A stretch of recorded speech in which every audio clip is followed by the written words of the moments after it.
The words hit me like a slap across the face. "She's not a leader," my boss Marcus Thompson said, his voice carrying across the conference room like he was discussing the weather. I was standing right outside the glass door, clutching my laptop and the quarterly reports I'd spent 3 weeks perfecting. The door was slightly ajar, and I could see him gesturing dismissively to our CEO, Patricia Whitmore. "I'm telling you, Patricia, promoting Sofia Martinez would be a mistake. She's good at following orders, sure, but leadership? That's a different animal entirely." My heart pounded as I watched Patricia lean back in her leather chair, her expression unreadable. The Seattle rain drummed against the windows of our tech company's downtown office, matching the storm brewing inside my chest. 2 years I'd been Marcus's right hand. 2 years of staying late, covering for his mistakes, and watching him take credit for my strategies that saved us millions in failed product launches.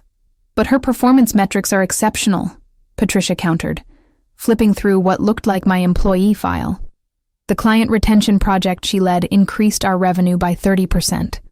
Marcus laughed. Actually laughed. That was team effort. She just happened to be the one presenting it. "Look, I've worked with her daily for 2 years. She lacks the killer instinct. She's too collaborative. Leaders need to make tough decisions, not hold hands and sing kumbaya." I backed away from the door, my face burning with humiliation and rage. Collaborative? That's what he called my ability to unite departments that had been at each other's throats for months. Too collaborative was why our biggest client, Henderson Industries, specifically requested to work with me after Marcus nearly lost them with his aggressive tactics. Walking back to my desk in a daze, I stared at my computer screen without seeing it. The promotion to regional director had been posted internally 2 weeks ago. I'd been the obvious choice, or so I thought. My team's productivity had increased by 45% under my guidance. I'd successfully managed 3 major product launches. Hell, I'd even fixed Marcus's disaster with the Morrison account, saving the company a $2 million loss. But apparently none of that mattered because I didn't have a killer instinct. My phone buzzed. A text from my colleague Jessica Chen. "Girl, you look like you've seen a ghost. Everything okay?" I glanced around the open office space. Jessica was at her desk across the room, her dark eyes filled with concern. I forced a smile and gave her a thumbs up, but inside, I was crumbling. That evening, I sat in my Capitol Hill apartment, staring at the city lights through my rain-streaked window. My cat, Muffin, sensed my mood and curled up on my lap as I nursed a glass of wine. The words kept replaying in my head. "She's not a leader." I'd built my career on being the problem solver, the team player, the one who got results without stepping on people. But apparently, in Marcus's world, that made me weak. The irony wasn't lost on me. He was describing collaboration like it was a character flaw, when every business journal I'd read emphasized collaborative leadership as the future of successful companies. My laptop sat open on the coffee table, and impulsively, I opened my email. There it was, the message I'd been ignoring for 3 weeks. The subject line read, "Exciting opportunity, Senior Vice President position." It was from David Park, the head of talent acquisition at Meridian Solutions, our biggest competitor. I'd met him at an industry conference last month, and he'd been trying to recruit me ever since. I'd been loyal to my current company, but sitting there with Marcus's words echoing in my mind, loyalty suddenly felt like a luxury I couldn't afford. I clicked open the email and read it again. Senior Vice President of Strategic Operations, a 40% salary increase, stock options, and most importantly, a chance to lead a team of 60 people across 4 states. For the first time in hours, I smiled. Maybe Marcus was right. Maybe I wasn't cut out to be a leader at his company. But that didn't mean I wasn't cut out to be a leader at all. The next morning, I woke up with a clarity I hadn't felt in months. The Seattle skyline looked different from my apartment window, less like a cage and more like a launching pad. I'd made my decision sometime between my 3rd glass of wine and falling asleep on the couch with Muffin purring on my chest. I was going to call David Park. But first, I had to get through another day of pretending Marcus Thompson deserved my respect. I arrived at the office 30 minutes early, as usual, and dove into the Henderson Industries proposal that was due by noon. The irony wasn't lost on me. Here I was, working my ass off for a company that didn't see my potential, while their competitor was practically begging me to join their leadership team. "Morning, Sophia," Marcus said, appearing at my desk with his usual coffee and smug expression. "How's the Henderson proposal coming along?" "Almost finished," I replied, not looking up from my screen. "I've restructured their payment terms to give them more flexibility while maintaining our profit margins." Good. Make sure you copy me on the final version before you send it. I want to review it first." Of course he did. Marcus always wanted to review my work, not because he didn't trust me, but because he needed to understand it well enough to present it as his own contribution if it succeeded. I'd watched him do it countless times. "Actually," I said, finally meeting his eyes, "I think I'll handle the Henderson presentation myself this time. I've built a strong relationship with their team, and they specifically asked to work with me." Marcus's expression shifted, just slightly. "That's not how we do things, Sophia. I'm the account manager. You're the support. I'm the one who saved the account when you told them their budget concerns were unrealistic," I replied, keeping my voice steady. "I think I've earned the right to present my own work." A flash of anger crossed his face, but before he could respond, Patricia Whitmore walked by. "Morning, you two. How's the Henderson proposal looking?" "Sophia's just putting the finishing touches on it," Marcus said, his tone instantly shifting to professional charm. "We should have it ready for review by 10. "Excellent. Sophia, would you mind stopping by my office around lunch? I'd like to discuss the regional director position with you." My heart skipped. Maybe I'd misjudged yesterday's conversation. Maybe Patricia was planning to promote me despite Marcus's objections. "Of course. I'll be there at 12:30. As Patricia walked away, Marcus's jaw tightened. "Don't get your hopes up," he said quietly. "Sometimes these meetings aren't what they seem." I spent the rest of the morning putting the final touches on the Henderson proposal, but my mind kept drifting to my phone. David Park's number was saved in my contacts, and I found myself staring at it during my coffee break. One call could change everything. At 12:30 sharp, I knocked on Patricia's office door. She was a woman in her 50s, with silver hair and the kind of commanding presence that made her successful in the male-dominated tech industry. She'd always been fair with me, but she also valued Marcus's opinion more than she should have. "Come in, Sophia. Please sit down." I settled into the chair across from her desk, trying to read her expression. The Seattle Space Needle was visible through her window, and I focused on it to calm my nerves. "I wanted to talk to you about the regional director position," she began, folding her hands on her desk. "You've been an exceptional employee, and your contributions haven't gone unnoticed." Here it comes, I thought. The but. But after careful consideration, we've decided to promote James Rodriguez from the Portland office. He has more experience managing large teams across multiple locations. James Rodriguez. I knew him from company meetings. Nice guy, competent, but he'd never managed anything close to what I'd accomplished. The difference was, he'd never worked under Marcus Thompson. "I understand this might be disappointing," Patricia continued, "but I want you to know that we see a bright future for you here. There will be other opportunities." I nodded, forcing a smile. "I appreciate that, Patricia. Can I ask what specific areas I should focus on for future leadership roles?" She seemed relieved that I wasn't arguing. "Marcus mentioned that you might benefit from developing a more decisive leadership style. Sometimes being too collaborative can be seen as indecisive." There it was. Marcus's assessment, delivered through Patricia's lips. I felt something shift inside me. Not anger this time, but a cold, calculated determination. "I understand," I said, standing up. "Thank you for the feedback." As I walked back to my desk, I pulled out my phone and scrolled to David Park's number. This time I didn't hesitate. I hit call. "David, it's Sophia Martinez. I've been thinking about your offer, and I'd like to discuss it further." David Park's office was everything my current workplace wasn't. Modern, dynamic, and filled with the kind of energy that comes from a company that actually values innovation. Meridian Solutions occupied 3 floors of a gleaming tower in Bellevue, and from David's window, I could see the snow-capped peaks of the Cascade Mountains in the distance. "Sophia, thank you for coming in," David said, rising from his desk to shake my hand.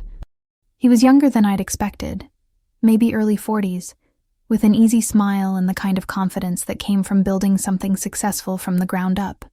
"I have to admit, I'm thrilled you called. The next 2 hours were a revelation. David didn't just want to hire me.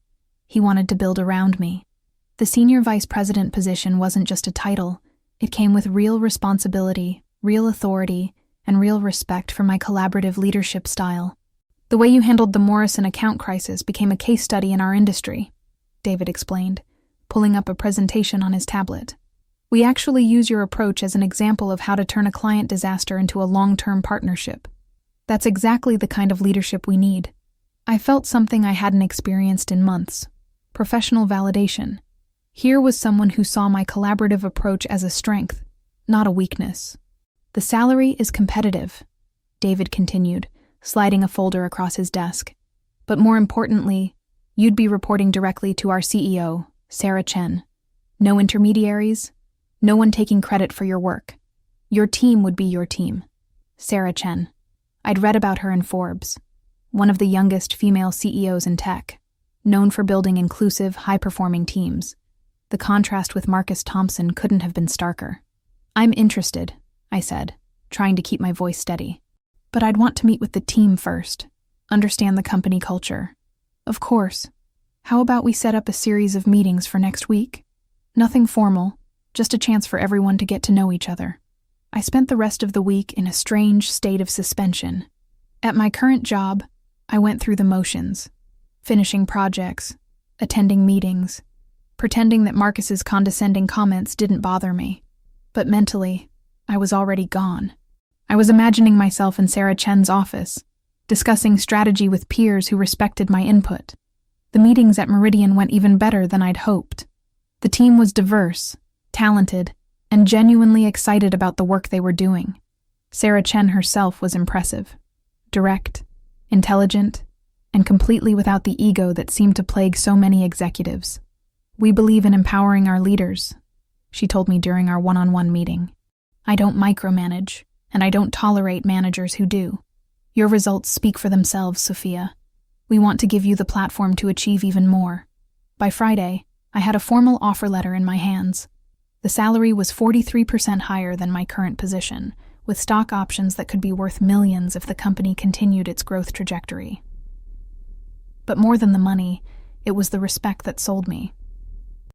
I made my decision that weekend, sitting in my apartment with muffin on my lap and a cup of coffee growing cold in my hands.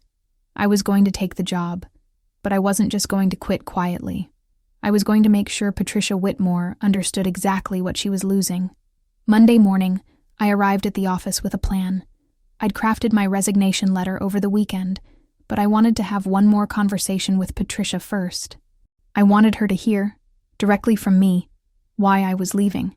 I was putting the finishing touches on the quarterly report when Marcus appeared at my desk, looking unusually tense. Sophia, I need to talk to you, he said, his voice lower than usual. There's a rumor going around that you've been interviewing with Meridian Solutions. I looked up at him, noting the slight panic in his eyes. Where did you hear that? It doesn't matter where I heard it. What matters is whether it's true. I could have lied. I could have bought myself a few more days to orchestrate my exit perfectly. But looking at Marcus's face, seeing the first crack in his usual arrogance, I decided to tell the truth. It's true, I said simply. I've been exploring other opportunities.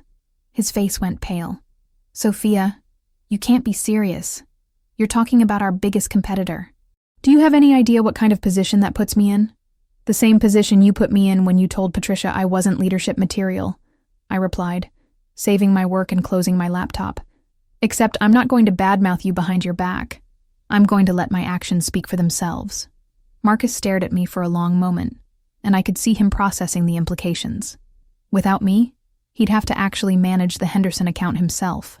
He'd have to create his own strategies instead of polishing mine. He'd have to prove, for the first time in 2 years, that he deserved his position. What do you want? He asked finally. A raise? A promotion? We can work something out. I want respect, I said, standing up. And you can't give me that with a salary adjustment. I walked away from my desk, leaving Marcus standing there, and headed straight for Patricia's office. It was time for the final act. Patricia's door was open, and she was on a conference call when I approached. She saw me waiting and held up one finger, mouthing 2 minutes. I used those 2 minutes to steady my nerves and remind myself why I was doing this. Come in, Sophia. What can I do for you? I sat down across from her desk, the same chair where she'd delivered the news about the promotion I wouldn't be getting. But this time, I was the one controlling the conversation. I wanted to discuss my future with the company, I began, placing my resignation letter face down on her desk. But first, I think you should know about this. I pulled out my phone and showed her the email from David Park. Not the offer details, but the initial recruitment message. Her eyes widened as she read. Meridian Solutions has been trying to recruit me for 3 weeks, I continued. I've been loyal to this company, but after our conversation about the regional director position, I realized that loyalty isn't being reciprocated. Patricia set down my phone, her expression shifting from surprise to concern. Sophia, if this is about the promotion, it's not about the promotion, I interrupted. It's about respect. It's about being valued for what I bring to this company instead of being dismissed as too collaborative. Her face flushed. She knew I'd heard Marcus's comment. I've accepted their offer, I said, flipping over the resignation letter. Senior Vice President of Strategic Operations. I'll be managing a team of 60 people across 4 states, reporting directly to their CEO. Patricia picked up the letter with shaking hands. Sophia, please, let's talk about this. We can make counteroffer. The starting salary is $140,000, I said quietly, plus stock options and a signing bonus. But honestly, Patricia, they could have offered me half that and I still would have taken it. Why? She asked, though I could see she already knew the answer. Because they see collaboration as a strength, not a weakness. Because they want leaders who can build teams, not just command them. Because they understand that the best results come from empowering people, not controlling them. Patricia was quiet for a long moment, staring at the resignation letter. Marcus said you weren't ready for leadership. Marcus was wrong, I said, standing up. And in about 6 months, when Henderson Industries follows me to Meridian, you'll understand just how wrong he was. Her head snapped up. What do you mean? I mean that clients don't just work with companies, Patricia. They work with people. And the people they've been working with is me. Marcus has been managing those relationships on paper, but I've been managing them in reality. I could see her mind racing, calculating the potential loss. Henderson Industries was worth $8 million annually. If they left. My last day will be 2 weeks from today, I continued. I'll do my best to transition my projects, but I won't be training Marcus on relationships he should have been managing himself. I walked to the door, then turned back. For what it's worth, Patricia, I think you're a good CEO, but you're letting the wrong people influence your decisions about leadership. Real leaders don't need to diminish others to prove their worth. As I left her office, I could hear her picking up her phone, probably calling Marcus. I didn't care. I was done caring about office politics and power games. The next 2 weeks passed in a blur of transition meetings and farewell conversations. Word had spread quickly about my departure, and I was surprised by how many colleagues reached out privately to congratulate me. Apparently, my frustration with Marcus's management style wasn't as private as I'd thought. Jessica Chen cornered me on my last day. Girl, you are my hero, she said, hugging me tightly. Half the office is updating their resumes because of you. Don't do anything rash, I laughed. But if anyone wants a reference, my final meeting was with Patricia. She'd aged 10 years in 2 weeks, probably because 3 major clients had already asked about following me to Meridian. I owe you an apology, she said as I packed up my personal items. I should have listened to you instead of listening to Marcus. You should have listened to the results, I replied. But I appreciate the apology. For what it's worth, I'm promoting Jessica to take over your responsibilities, and I'm reconsidering Marcus's role in client management. I nodded. Jessica will do great. She's got the collaborative spirit you need. As I walked out of the building for the last time, briefcase in hand and muffins carrier slung over my shoulder, I felt lighter than I had in months. My phone buzzed with a text from David Park. Welcome to the team, SVP Martinez. Ready to change the world? I looked back at the building where I'd spent 2 years being undervalued, then at the Meridian Solutions tower gleaming in the distance. Sometimes the best revenge isn't getting even. It's getting ahead. Ready, I texted back. Let's show them what collaborative leadership can really accomplish. 6 months later, I was featured on the cover of Seattle Business Monthly as the executive who turned collaboration into competitive advantage. The article mentioned that 3 major clients had followed me to Meridian, including Henderson Industries, resulting in a 15% revenue increase for my new company. Marcus Thompson was no longer with my old company. Sometimes the best leaders aren't the ones who demand respect. They're the ones who earn it. Then take it somewhere it's appreciated.